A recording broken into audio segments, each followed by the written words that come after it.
Bonjour et bienvenue sur mon 7e épisode de podcast. Alors aujourd'hui je tourne avec un petit peu de retard par rapport à d'habitude, ça fait 6 semaines qu'on s'est pas vu. Et il y a beaucoup d'ambulances qui passent en ce moment dans ma rue. Donc voilà, mais c'est maintenant ou jamais. On prend le train parce que sinon je vais jamais vous montrer tout ce que j'ai cousu et tricoté durant ces dernières semaines. J'ai 2 projets de tricot finis à vous montrer et j'ai aussi quelques robes d'été et c'est pour ça que j'ai pris un peu plus de temps pour filmer cet épisode. Je voulais pouvoir vous montrer un petit peu ma mini sélection quand c'était fini. Alors, je commence sans plus tarder avec le tricot.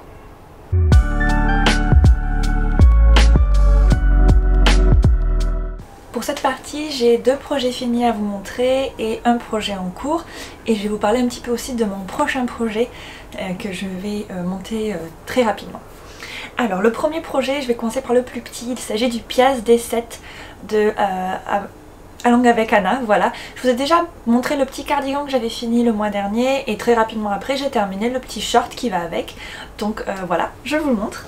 Donc voici le petit gilet. Donc la dernière fois il était sans boutons, donc là j'ai rajouté, vous voyez, des petits boutons tout mignons sur cette patte de boutonnage que j'ai rajouté en fait parce que le patron normalement est un patron avec du jacquard et une technique de stick où on vient couper le tricot au milieu et rajouter après une patte de boutonnage. Moi j'ai utilisé ce projet là comme étant vraiment un projet un petit peu zéro cerveau détente. Donc j'ai rajouté une petite patte de boutonnage en point mousse, très simple à faire et que je trouve très mignonne. Et j'avais commencé la dernière fois la petite culotte et la voici toute finie maintenant. Voilà. Il y a des petits rangs raccourcis voilà, sur l'arrière pour créer du bombé pour les fesses.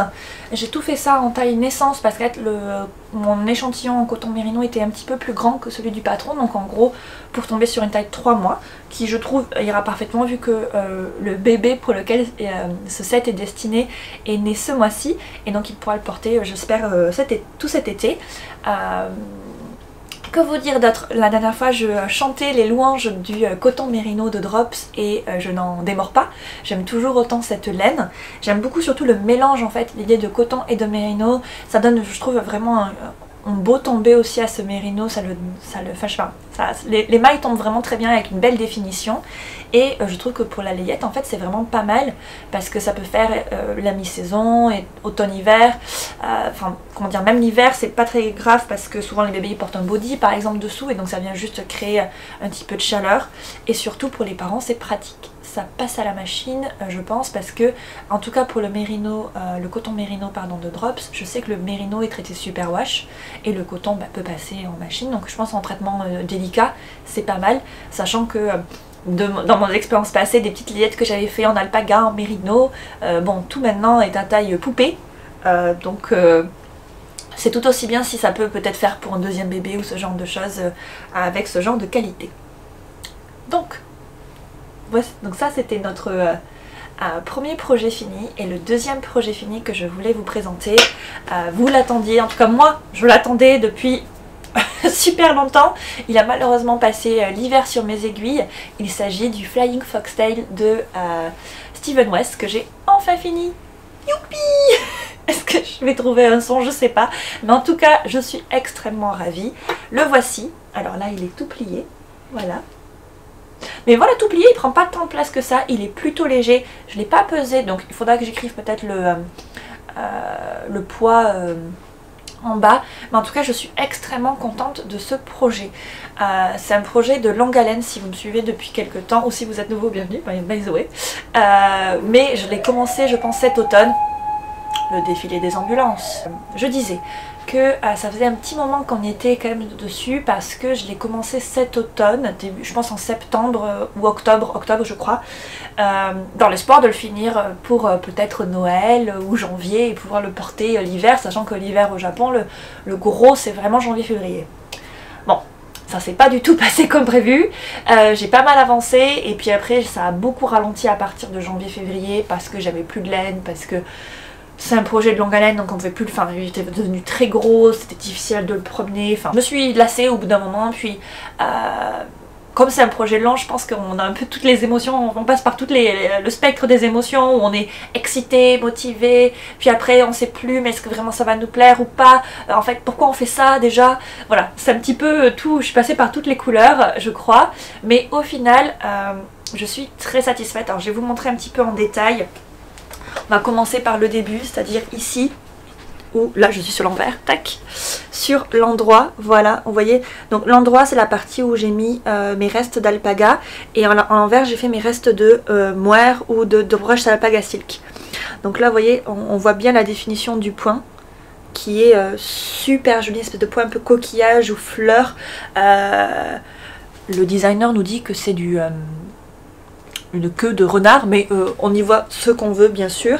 Et après voilà, j'ai continué à utiliser tous mes restes avec donc de l'alpaga camel, de l'alpaga belge, de la droguerie, hop on y arrive, voilà, en changeant la couleur contrastante pour du brush d'alpaga silk. Et enfin en fait j'ai dû racheter de la laine ici pour faire cette partie là qui est la partie en Isager de non, la partie en alpaga 2 de Isager, voilà. Et alors je vous le mets. Hop. Tada. Donc il est vraiment très moelleux, assez long. Je l'ai fait tomber de mes aiguilles à 186 cm et après le blocage il en fait maintenant 200-205. Donc c'est vraiment parfait. Je l'ai aligné sur une écharpe que j'ai déjà et ma foi je suis très satisfaite. Vous voyez, on peut faire un tour confortablement. Je peux le rabattre sur une épaule aussi si jamais j'ai... Tous mes manteaux ont des cols V, donc au moins ça permet de bien garder la gorge au chaud. Que vous dire d'autre?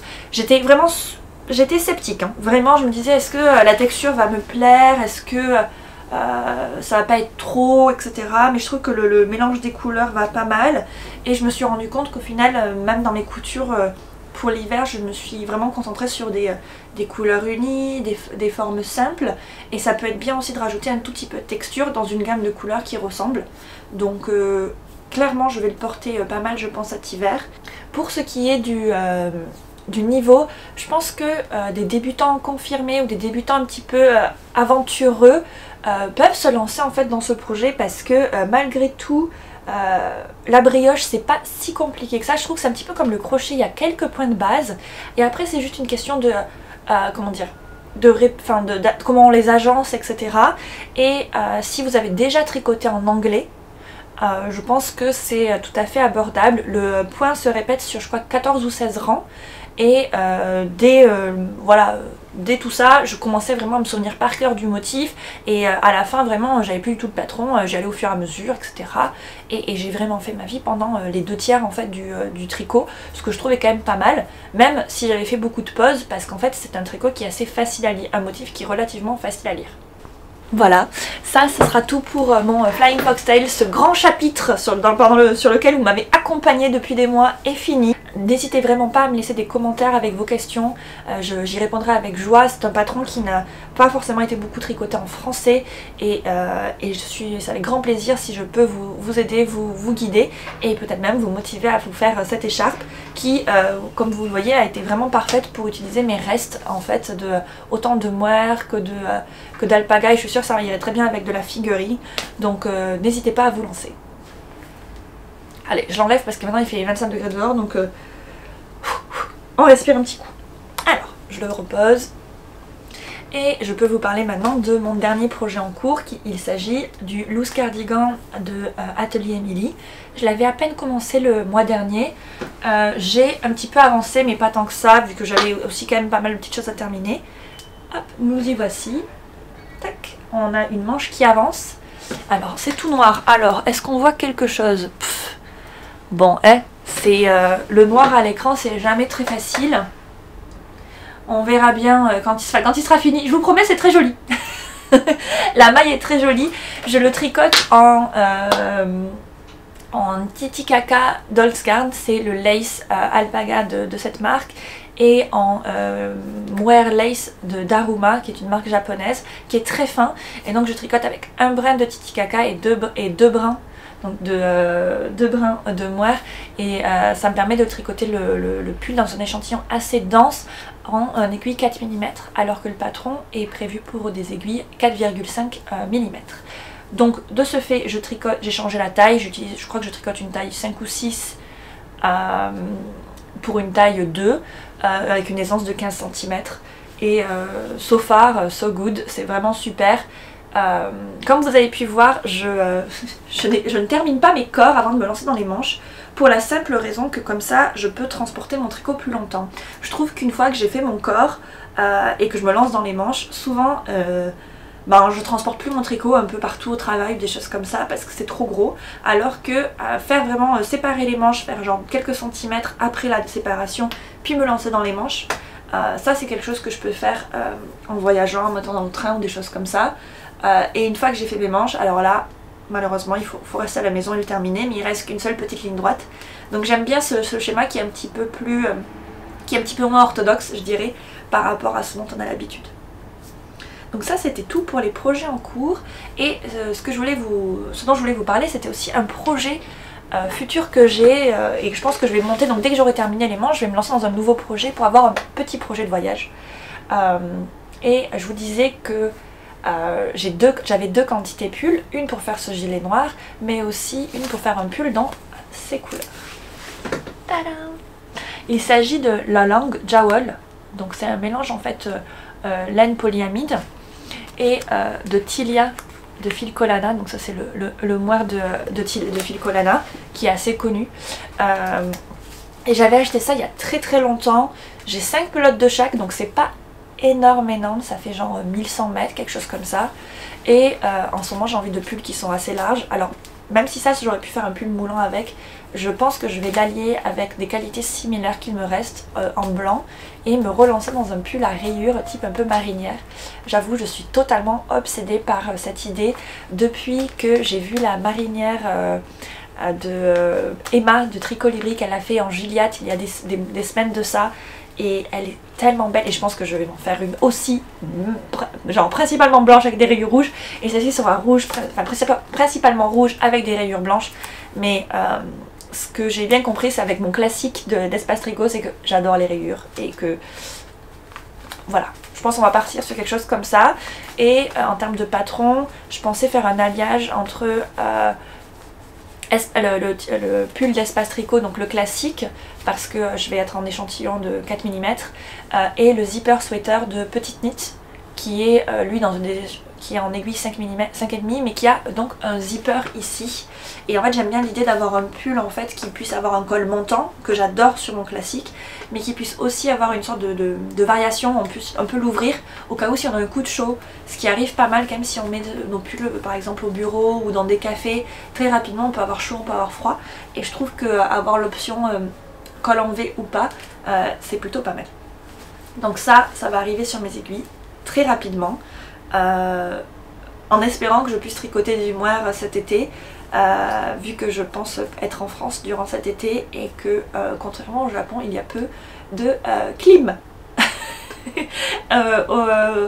en France, et donc tricoter du moire en France c'est plus ça colle au doigt.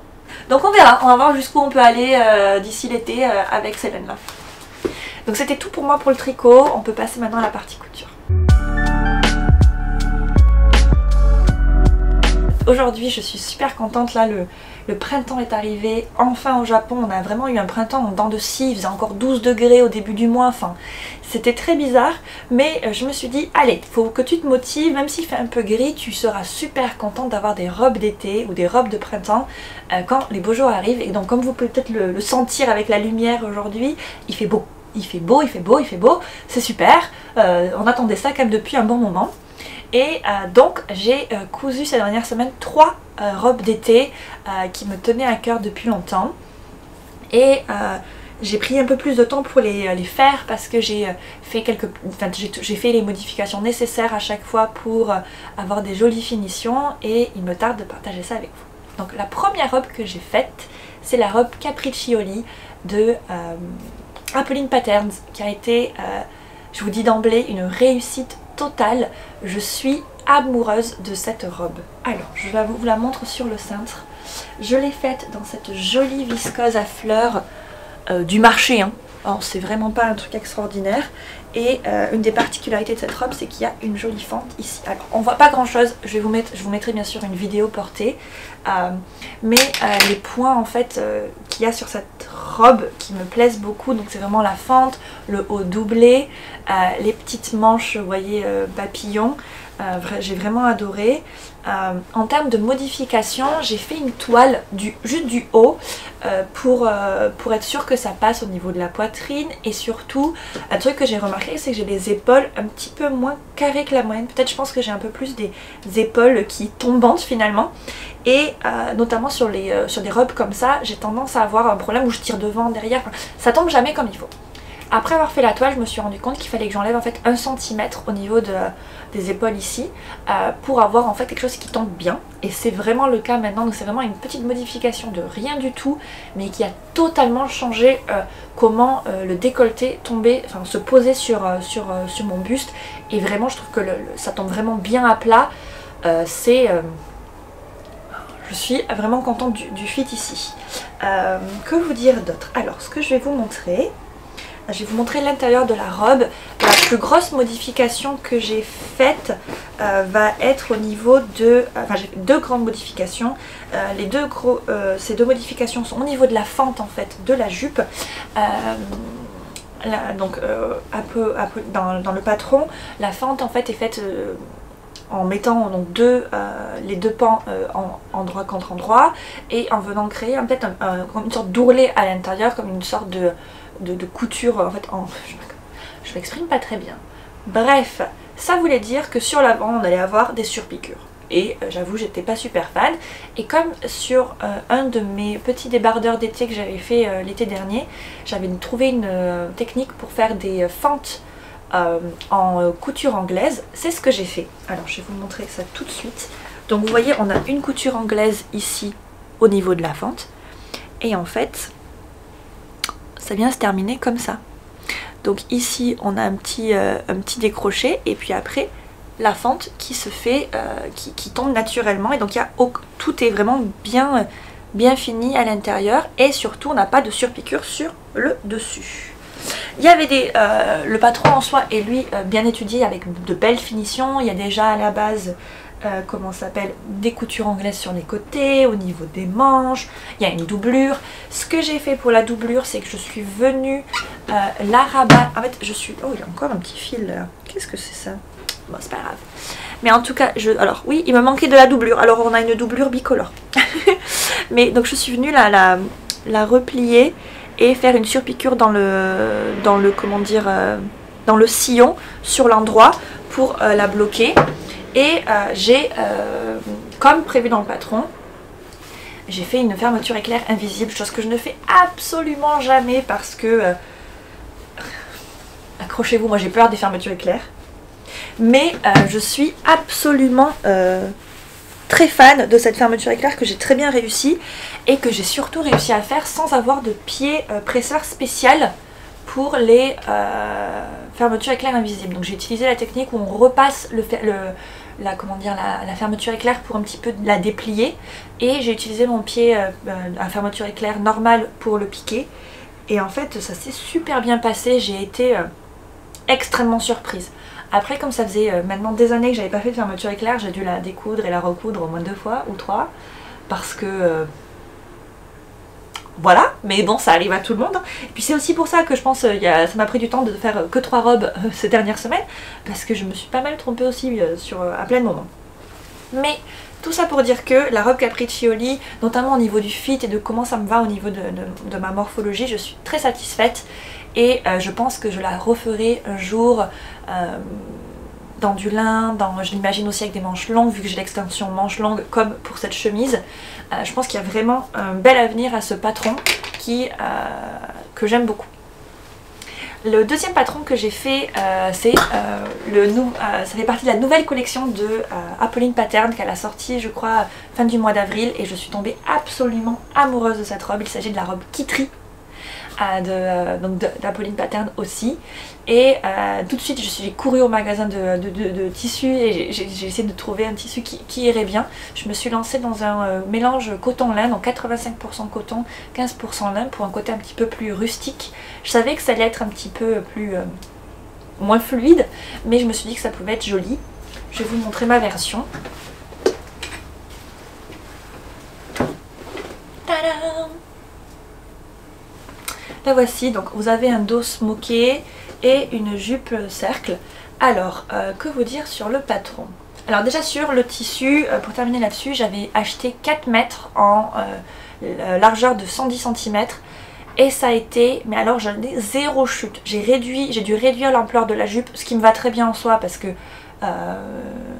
les jupes trop cercle, parfois je trouve que ça fait un petit peu trop de volume pour moi. Mais sinon tout s'est bien passé. La modification que j'ai fait une modification au niveau des manches. Normalement c'est resserré ici, puis après ça part en volant, avec mon tissu qui est assez, comment dire, ferme. Oh bah ça faisait vraiment trop de volume, c'était compliqué pour moi. Donc je suis restée sur des manches ballons classiques et j'ai refait la modification au niveau des épaules en réduisant un petit peu ici.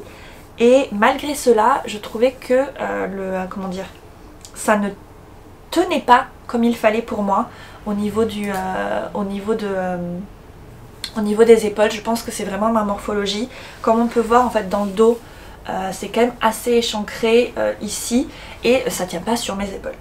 Donc j'ai rajouté un petit avec mes... Alors, vraiment j'ai fait les fonds de tiroir pour pouvoir faire un petit ruban dans le même tissu, dans le tissu assorti. Et tellement j'avais pas assez, j'ai dû faire la doublure du smock dans un autre tissu. Que vous dire d'autre? J'avoue j'étais un petit peu déçue que ça tienne pas sur mes épaules, que voilà, il y ait ce genre de petites choses. Donc j'ai fait du point zigzag au niveau des emmanchures et au niveau de la taille. Je serai toujours à même de surjeter ces parties-là quand je reviens en France et que je retrouve ma surjeteuse. Mais j'avoue j'étais un petit peu déçue au niveau du tombé quand je l'ai fini. Mais en l'ayant reporté et tout, je trouve que quand même ça reste une très belle pièce. Je la referai peut-être en adaptant un petit peu aussi l'encolure ici. Peut-être au lieu d'avoir une encolure cœur, je la ferai droite. Enfin voilà, j'ai pas mal d'idées, mais je pense que malgré tout c'est un patron qui a beaucoup de potentiel en termes d'adaptation. Le fait qu'il y ait des smocks, ça permet quand même que ça s'adapte bien à la morphologie. Je les ferai peut-être un petit peu plus serrées la prochaine fois. Mais je pense que c'est... Voilà, je suis quand même très contente de l'avoir faite. C'est une robe où il y a beaucoup d'espace sous la jupe, donc ça tourne, c'est très léger, c'est très agréable. Ah, mais je viens de penser. Mais oui, mais en fait aussi, un autre truc que j'ai remarqué, c'est que mon tissu était transparent.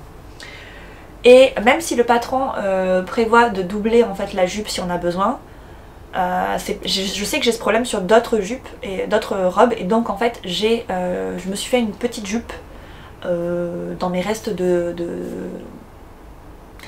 dans un tissu à mon avis tout à fait plastique, mais je voulais tester. Je me suis fait un petit jupon et que je mets donc dessous pour pas que ça soit. Donc je vais vous mettre une vidéo portée maintenant et je vais aller vous chercher le petit jupon. Hop. Tadam. Alors c'est vraiment... Donc c'est un jupon que j'ai copié sur une jupe élastiquée que j'ai déjà et je l'ai coupé dans le biais. Et en fait j'avais tellement pas assez de longueur que j'ai dû faire un appliqué ici, voilà. Mais enfin vraiment c'est juste un trapèze avec un petit élastique. Et voilà, j'ai fait des coutures anglaises de partout, comme ça au moins ça s'effiloche pas. Un petit ourlet, comment ça s'appelle, c'est pas mouchoir, mais vraiment un ourlet tout fin en bas. Et c'est vraiment parfait pour aller sous les robes qui sont transparentes, comme celle que je viens de vous montrer. Donc voilà, donc ça c'était ma deuxième robe. Et ma troisième robe, il s'agit de la robe Camélia de Florence Fernandez, qui est un patron qui est disponible chez Wissous. Que j'ai acheté parce qu'il y a beaucoup de versions avec des froufrous, pas des froufrous, etc. Et j'ai notamment craqué il y a maintenant 1 an de ça sur sa version avec des citrons. Donc c'est vraiment juste encolure carrée, bretelles larges, c'est tout.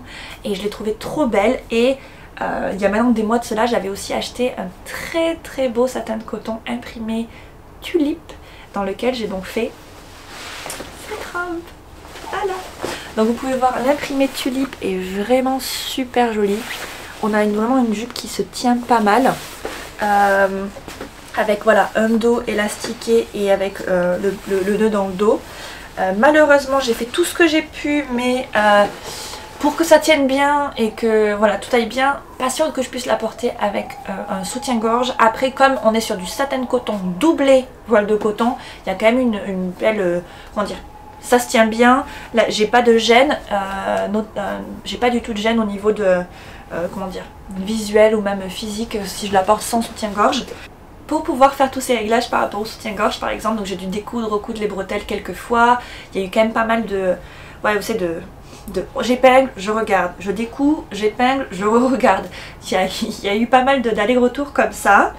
Et l'autre modification que j'ai faite, c'est que j'ai fait des coutures anglaises sur les côtés en intégrant des poches. Alors vous verrez en barre de description, je vous ai mis le lien vers la vidéo que j'utilise pour faire des poches en couture anglaise.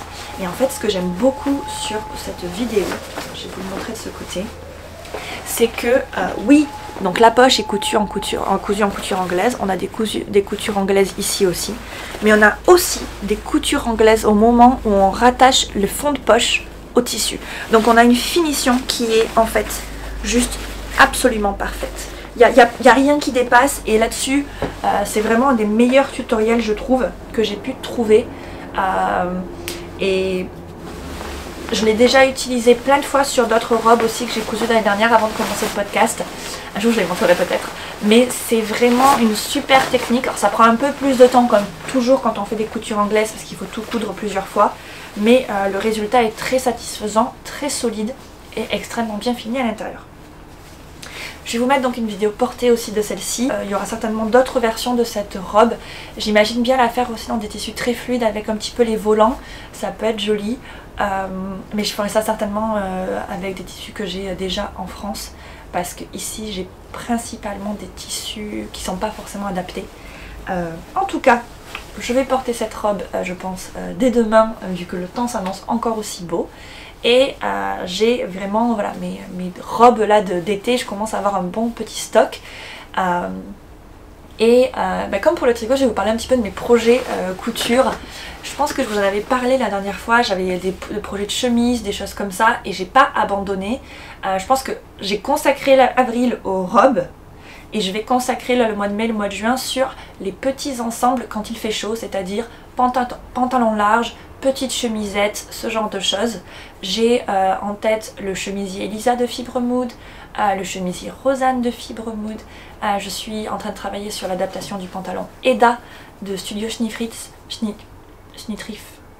Oui, j'ai déjà fait une version et là je vais faire ma deuxième version, mais je vais vous le partager plutôt la prochaine fois, notamment parce que là, pour cette deuxième version je me demande si j'ai pas essayé de filmer, comme ça je pourrais vous parler de comment je fais les tailles élastiquées pour les pantalons. J'ai aussi rajouté une braguette qui n'est pas prévue dans le patron, donc je pense qu'il y a pas mal de choses, et si j'arrive à trouver le temps de filmer tout ça, je me suis dit que ça pouvait être une bonne idée de vidéo. Et normalement, si tout se passe bien, j'aurai quand même une garde-robe d'été qui commence à être bien fournie et qui me plaît beaucoup. Donc c'est ce qui me tarde vraiment de me le relancer dans ces projets. Vous cousez quoi en fait plutôt pour cet été? Il y a des patrons en particulier qui vous ont marqué, qui vous donnent envie? Ou est-ce que vous regardez aussi dans votre garde-robe un petit peu les trous qu'il y a dans votre garde-robe en vous disant mais il faut que je fasse des t-shirts, il faut que je fasse des jupes? Comment vous sélectionnez vos patrons quand l'été arrive et que l'envie de couture se fait sentir? N'hésitez pas à me dire tout ça en commentaire. Et puis pour moi c'est tout pour aujourd'hui. J'espère vous retrouver bientôt. J'essaie de continuer le challenge Me Made Me sur Instagram, donc n'hésitez pas à aller me voir. J'essaie de répondre à vos commentaires, à vos messages quand je peux. Et en tout cas je vous remercie du fond du cœur d'être là encore aujourd'hui, et je vous souhaite une excellente journée.